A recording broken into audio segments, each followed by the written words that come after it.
எத்தனை முக்கோணங்கள் உள்ளன? இதில் அடிக்கடி டிஎன்பிஎஸ்சி, என்டிஎஸ்சி, ட்ரஸ்ட் எக்ஸாம் போன்றதில் கேட்கக்கூடிய ஒரு வினா. ரைட்டுங்களா? ஒரு முக்கோணங்களை கொடுத்துட்டு நடுவில் சில கோடுகளை கொடுத்துட்டு அதில் எத்தனை முக்கோணங்கள் இருக்குது அப்படின்னு கவுண்ட் பண்ண சொல்லுவாங்க. ரைட்டுங்களா? இந்த மாதிரியான வினாக்களுக்கு எளிமையாக விடை எப்படி கண்டுபிடிக்கிறது அப்படிங்கிறத இந்த வீடியோவில் நம்ம பார்க்க போகிறோம். ரைட்டுங்களா? இப்போ ஒரு முக்கோணம், இதில் ஒரே ஒரு கிடைமட்ட கோடு நம்ம வைக்கிறோம். ரைட்டுங்களா? கிடைமட்ட கோடை நம்ம என்ன செய்கிறோம்னா இந்த இடத்துல வைக்கிறேன். இப்போ இதில் எத்தனை முக்கோணம் இருக்குது அப்படின்னா நம்ம பார்த்தோன்னே சொல்லிடலாம். இங்கே பாருங்கள், மேலே ஒரு முக்கோணம், கீழே ஒரு முக்கோணம். ஸோ 2 முக்கோணங்கள் இருக்குது அப்படிங்கிறத சொல்லிடலாம். சரிங்களா? சரி, இப்போ இன்னொரு கிடைமட்ட கோடு அதுக்கு கீழே நான் வைக்கிறேன். சரிங்களா?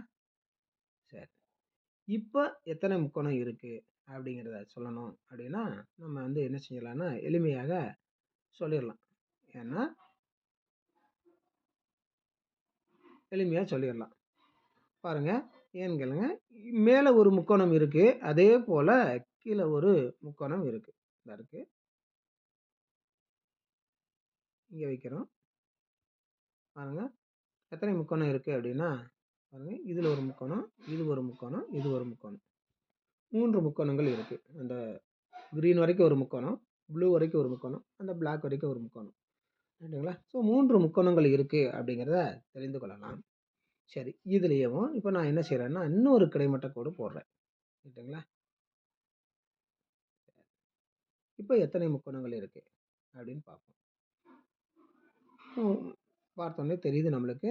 இது ஒரு முக்கோணம், இங்கே ஒரு முக்கோணம், இது 2வது முக்கோணம், இது 3வது முக்கோணம், இது 4வது முக்கோணம் அப்படின்னு 4 முக்கோணங்கள் வந்து நம்மகிட்ட இருக்குங்கிறத இப்போ நம்ம பார்த்துக்கலாம். ரைட்டுங்களா? சரி, இப்போ இன்னொரு கோடும் போடுறேன், இன்னொரு கிடைமட்ட கோடு. சரிங்களா? இப்போ எத்தனை முக்கோணம் இருக்குது அப்படின்னா 1, அதாவது கிரீன் வரைக்கும் ஒரு முக்கோணம். இங்கே பாருங்க, தெரியும் உங்களுக்கு. அந்த கிரீன் வரைக்கும் இந்த இருக்கு இல்லையா, இது ஒரு முக்கோணம் 1, இது ஒரு முக்கோணம் 2, இது ஒரு முக்கோணம் 3, இது ஒரு முக்கோணம் 4, வெளியில் ஒரு முக்கோணம் 5. ஸோ 5 முக்கோணங்கள் இருக்குது அப்படிங்கிறது நம்மளுக்கு தெரியுது. இதை எப்படி எளிமையாக கண்டுபிடிக்கிறது அப்படின்னா வேறு ஒன்றும் கஷ்டப்பட தேவையில்ல. நம்ம என்ன செய்யணும் அப்படின்னா இதில் இந்த கிடைமட்ட கோடுகளை மட்டும் என்னென்னா போகணும். அதாவது இங்கே ஒரு கிடைமட்ட கோடு இருக்குது, இங்கே ஒரு கிடைமட்ட கோடு, இங்கே ஒரு கிடைமட்ட கோடு, இங்கே ஒரு கிடைமட்ட கோடு, இங்கே ஒரு கிடைமட்ட கோடு. இப்போ எத்தனை கிடைமட்ட கோடுகள் இருக்குது? 1, 2, 3, 4, 5. 5 கிடைமட்ட கோடுகள் இருக்குது. அப்போ இதில் எத்தனை முக்கோணங்கள் இருக்குது அப்படின்னு கேட்டால் 5 முக்கோணங்கள் உள்ளது அப்படின்னு எளிமையாக நம்மளால் என்ன செஞ்சிடலாம், சொல்ல முடியும். ஸோ ஒரு முக்கோணம் போட்டு கிடைமட்ட கோடுகள் எத்தனை கோடுகள் இருக்கோ அதை எண்ணினாலே போதும். இந்த மாதிரியான கணக்கில் இத்தனை முக்கோணங்கள் இருக்குது அப்படிங்கிறத எளிமையாக சொல்லிடலாம். ரைட்டுங்களா? சரி, இப்போ இந்த கிடைமட்ட கோடுகளுக்கு பதிலாக கிடைமட்ட கோடுகள் தான் மட்டும்தான் இருக்குன்னு சொல்ல முடியாது. இந்த கிடைமட்ட கோடுகளுக்கு பதிலாக இப்போ வந்து என்ன செய்வாங்க அப்படின்னா கிடைமட்ட கோடை நம்ம எடுத்துருவோம். இந்த கிடைமட்ட கோடுக்கு பதிலாக குத்துக்கோடுகள் கொடுத்துருக்காங்க, இப்படி கொடுத்துருக்காங்க. ரைட்டுங்களா? இப்போ எத்தனை முக்கோணம் இருக்குது அப்படின்னு கண்டுபிடிக்க சொல்கிறாங்க. அப்போ எப்படி கண்டுபிடிக்கிறது? இப்போ பாருங்கள், எப்படி கண்டுபிடிக்கணும்னா இதில் 1, 2. ரைட்டுங்களா? அதாவது இங்கிட்ட ஒரு முக்கோணம் இருக்குது, இங்கிட்ட ஒரு முக்கோணம் இருக்குது, ஆனால் வெளியில் ஒரு முக்கோணம் இருக்குது, தெரியுது. அப்போ 3 முக்கோணங்கள் இருக்குது. அதாவது இது ஒரு முக்கோணம், ரைட்டுங்களா? இது ஒரு முக்கோணம், 2 முக்கோணம், அதுக்கடுத்து வெளியில் ஒரு முக்கோணம், வெளியில் இது ஒரு முக்கோணம், பெரிய முக்கோணம், அப்படி 3 முக்கோணங்கள் இருக்குது. இல்லைங்களா? அப்போ குத்துக்கோடுகள் இருக்கும் பொழுது இந்த முக்கோணங்களுடைய எண்ணிக்கையை கண்டுபிடிக்கிறது என்ன செய்கிறோம் அப்படின்னா இந்த மாதிரி கொடுக்கும் பொழுது நம்ம எப்படி கண்டுபிடிக்கிறது அப்படிங்கிற பாருங்கள். 1, 2 இந்த மாதிரி நம்பர் போட்டுக்கோங்க. நம்பர் போட்டு 2ஐயும் கூட்டி மட்டும் ஆன்சர் சொல்லுவீங்க. 1 கூட்டல் 2 எவ்வளவு? அப்போ இந்த மாதிரி ஒரு குத்துக்கோடு இருக்கும் பொழுது 3 முக்கோணங்கள் இருக்குது அப்படிங்கிறத எழுதிடலாம். எளிமையாக இருக்குல்ல? சரி, இப்போ இந்த குத்துக்கோடு எண்ணிக்கை கூடுதுன்னு வச்சுக்கோங்க. இன்னொரு குத்துக்கோடு இங்கே போடுறாங்க. இப்போ எத்தனை முக்கோணங்கள் இருக்குது? அதே போல் தான், ஒன்றும் கஷ்டப்பட வேண்டியதில்லை, ஈஸியாக எழுதிடலாம். 1, இங்கே 2, இங்கே 3, இது எல்லாத்தையும் கூட்டிடுங்க. 1 கூட்டல் 2 கூட்டல் 3, எத்தனை முக்கோணங்கள் இருக்குது? 1 கூட்டல் 2 3, 6. இப்போ 6 முக்கோணங்கள் இருக்குது அப்படின்னு நம்ம சொல்லிடலாம். எளிமையா இருக்கு இல்லையா? சரி. இப்ப இந்த குத்துக்கோடுகள் எண்ணிக்கை வந்து இன்னும் கூட ஒண்ணு போடுறேன். சரிங்களா? ம். இன்னொரு குத்துக்கோடு போட்டேன். இப்ப எத்தனை முக்கோணங்கள் இருக்கு? அதே போல தான் என்ன செய்றோம் அப்படின்னா, நம்பர் எழுதிக்கோங்க. 1, 2, 3, 4 அப்படின்னு போட போறோம். இது எல்லாத்தையும் கூட்ட போறீங்க. 1 கூட்டல் 2 3, 3 கூட்டல் 3 6, 6 கூட்டல் 4 10. 10 முக்கோணங்கள் இருக்கு அப்படிங்கிறத சொல்லிடலாம். இது 10 முக்கோணங்கள் எப்படி இருக்குங்கிறத காட்டணுங்களா? இப்ப பார்ப்போம். இதா இருக்கு இல்லையா? இது ஒரு முக்கோணம். ரைட்டுங்களா? இது ஒரு முக்கோணம் 2, இது ஒரு முக்கோணம் 3, இது ஒரு முக்கோணம் 4. சரிங்களா? சரி. அடுத்து பாருங்க. இது 2ம் சேர்ந்து இது ஒரு முக்கோணம் 5. ரைட்டுங்களா? இது ஒரு முக்கோணம் 6. ரைட்டுங்களா? இது ஒரு முக்கோணம் 7. சரிங்களா? அதுக்கு அடுத்து 3 முக்கோணங்களாக 2 இது எழுத முடியும். இது ஒரு முக்கோணம் 8. இது ஒரு முக்கோணம் 9. இது ஒரு முக்கோணம் 10. சரிங்களா? இந்த மாதிரி 10 முக்கோணங்கள் இதில் இருக்கு அப்படிங்கிறத தெரிஞ்சுக்கலாம். இது எப்படி எளிமையாக எழுதுறது அப்படின்னா, ஒன்றும் இல்லை. 1 கூட்டல் 2 கூட்டல் 3 கூட்டல் 4 எல்லாத்தையும் கூட்டுங்க. உள்ள நம்பர் போடுங்க. நம்பர் போட்டு எல்லாத்தையும் கூட்டிடுங்க. ஆன்சர் வந்துடும். எளிமையாக இருக்கா?